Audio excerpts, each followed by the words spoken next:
ऐसा चाहूँ राज में मिले सबन को अन्न, छोटे बड़े सम बसें रविदास रहे प्रसन्न। तो रविदास जी का ये उपदेश पूरे देश में लागू किया जाए कि कोई छोटा बड़ा ना हो, आर्थिक रूप से कमज़ोर ना हो, शैक्षणिक रूप से कमज़ोर ना हो। लेकिन हम देख रहे हैं कि देश में अमीर गरीब की खाई गहरी हो रही है। संविधान से लेकर इतिहास का बड़ा ही उचित संग्रहण कर वास्तविकता से जनता को अवगत कराने के लिए हमेशा सक्रिय रहकर कार्य करने वाले श्री रघुवीर अहिरवार सर जी हमारे साथ अभी मौजूद है। वर्तमान में जैसा कि भारतीय जनता पार्टी की सरकार द्वारा समरसता यात्रा निकाली जा रही है और संत शिरोमणि रविदास जी का मंदिर का निर्माण भी सागर में होने वाला है, जिसका उद्घाटन भूमि पूजन प्रधानमंत्री नरेंद्र मोदी जी 12 अगस्त को करने वाले हैं। आइए हम जानते हैं कि भारतीय जनता पार्टी के द्वारा निकालने जाने वाली समरसता यात्रा का आखिर सच क्या है। हम जानेंगे रघुवीर अहिरवार जी से। जैसा कि आप जानते हैं, समरसता बराबरी की ये जो रस धार बहाने की बात की जा रही है, देश के हर गांव में रविदास समाज के साथ आज भी छुआछूत अन्याय अत्याचार हो रहे हैं। अखबारों में प्रतिदिन इस समाज की बहन बेटियों के साथ बलात्कार हो रहे हैं, कहीं शव यात्रा रोकी जा रही है, कहीं इनके खेत बर्बाद किए जा रहे हैं, कहीं इनको पीटा जा रहा है, इनको गांव से भगाया जा रहा है। तो हम चाहते हैं कि भारतीय जनता पार्टी को ये गांव में जो अत्याचार हो रहे हैं इस वर्ग के साथ, उस पे रोक लगाए।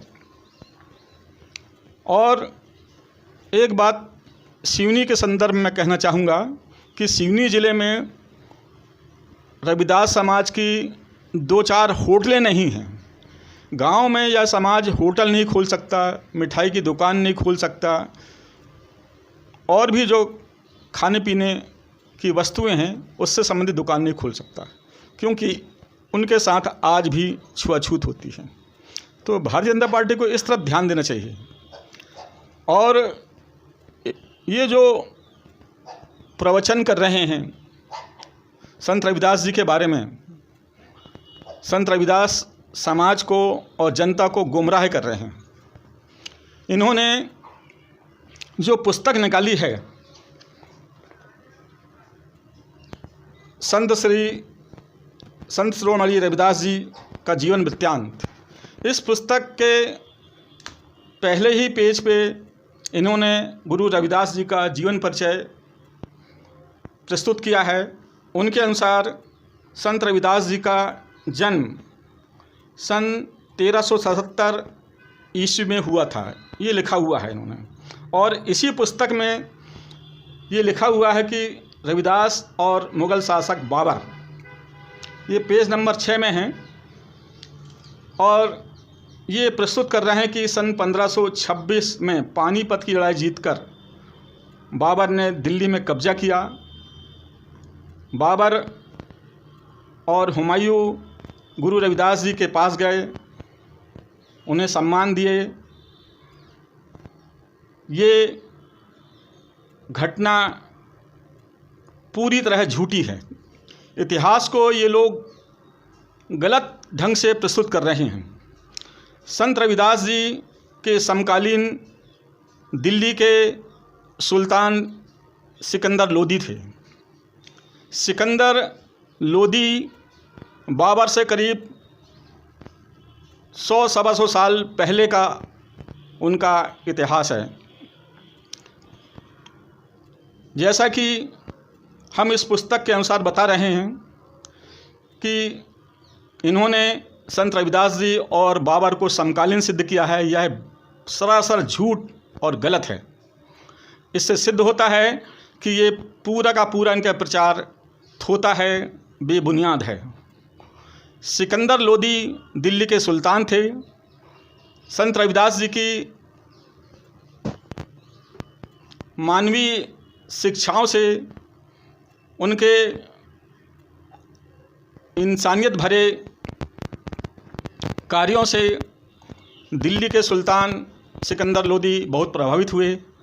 उन्होंने संत रविदास जी को सत्संग भवन बनाने के लिए दिल्ली में सैकड़ों एकड़ ज़मीन दी थी और उस पे एक विशाल सत्संग भवन बनाया गया था। बाद में हमारे समाज के लोगों ने वहाँ एक संत रविदास जी का मंदिर बनाया था। इस मंदिर को अभी कुछ साल पहले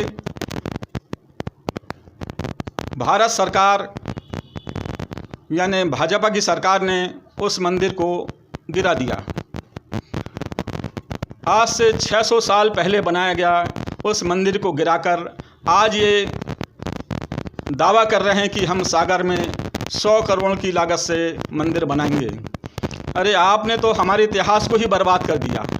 600 साल पुराना हमारा संत रविदास जी का सत्संग भवन और मंदिर को आपने मटिया मेट कर दिया और आज ये बता रहे हैं कि हम 100 करोड़ का मंदिर आपके लिए बनाएंगे।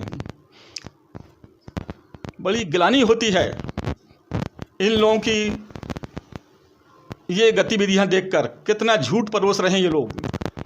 गांव-गांव की मिट्टी लेकर ये मंदिर निर्माण की बात कर रहे हैं।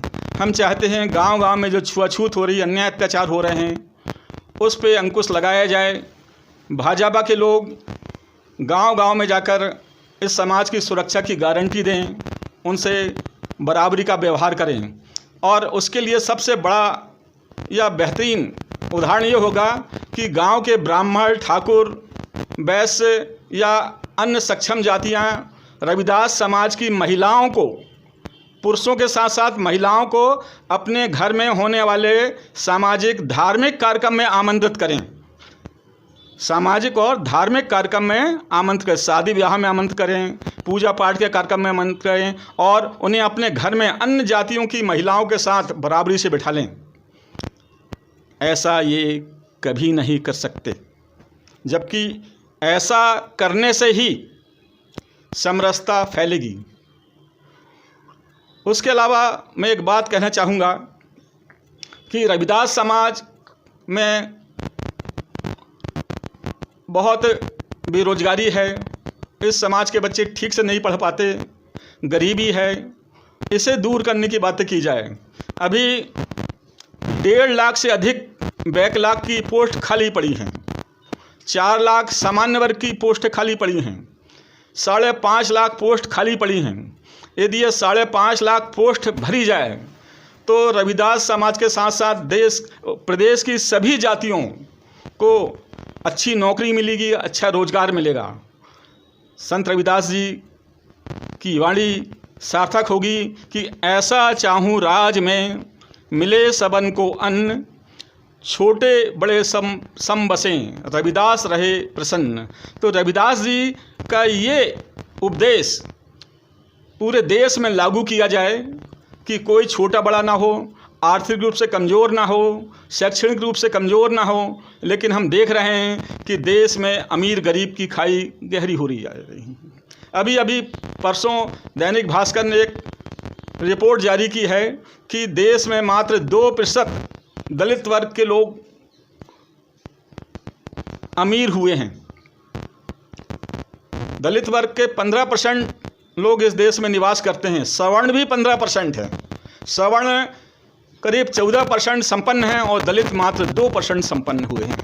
तो ये गहरी खाई जो बन रही है, इसे समाप्त करने के लिए रविदास समाज के नौजवानों को, बेरोजगारों को, जिनके पास भूमि नहीं है, जो भूमिहीन हैं, मैं तो समझता हूँ सभी दलितों को, जिनके पास भूमि नहीं है या 2 या 3 एकड़ ज़मीन है, उन्हें कम से कम 5 एकड़ ज़मीन गांव में दी जाए। शहरों में दलित वर्ग की दुकानें देख लीजिए। सिवनी में देख लें आप, सिवनी जिले, सिवनी नगर की बुधवारी से लेकर 12 फत्तर छिंदवाड़ा चौक तक देख लें, रविदास समाज के मुश्किल से 4 या 5 लोगों की दुकानें मिलेंगी, वो भी फुटपाथ में। एक आध दो कहीं अच्छी दुकान मिलेगी तो ठीक है। 15% दुकानें, सरकारी दुकानें 8x10 की बना कर दी जाएं।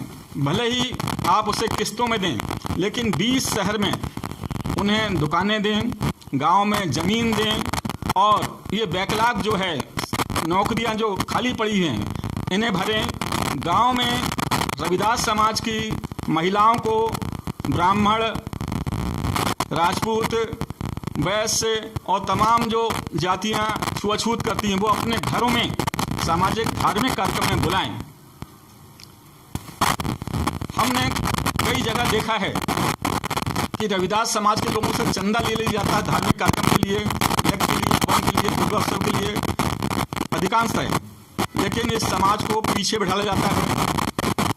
इनको यज्ञ मंडप में घुसने दिया जाता है, यहाँ तक कि इन्हें भजन मंडली में शामिल नहीं किया जाता है। महिलाओं की खासतौर की बात करूँ मैं, महिलाओं की भजन मंडली जब सवर्णों की होती है तो उसमें रविदास समाज की महिलाओं का कहीं निशान नहीं होता। यहाँ तक कि इस वर्ग के जो प्रतिभा संपन्न बच्चियाँ होती हैं, जो अच्छा गा सकती हैं, अच्छा बोल सकते हैं, उन्हें भी सवर्ण लोग अपने धार्मिक सामाजिक कार्यक्रम में स्थान नहीं देते। तो फिर इनका विकास कैसे होगा, कैसी समरसता होगी? तो मैं माननीय मुख्यमंत्री जी शिवराज सिंह चौहान जी से आग्रह करता हूँ कि मंदिर बना रहे हैं, उनकी आस्था का विषय है।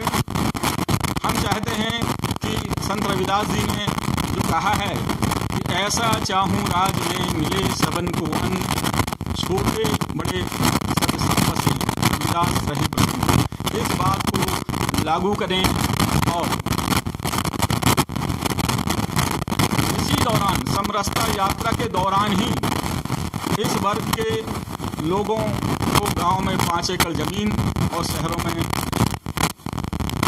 15% ज़मीनें दुकान के लिए अलॉट करें।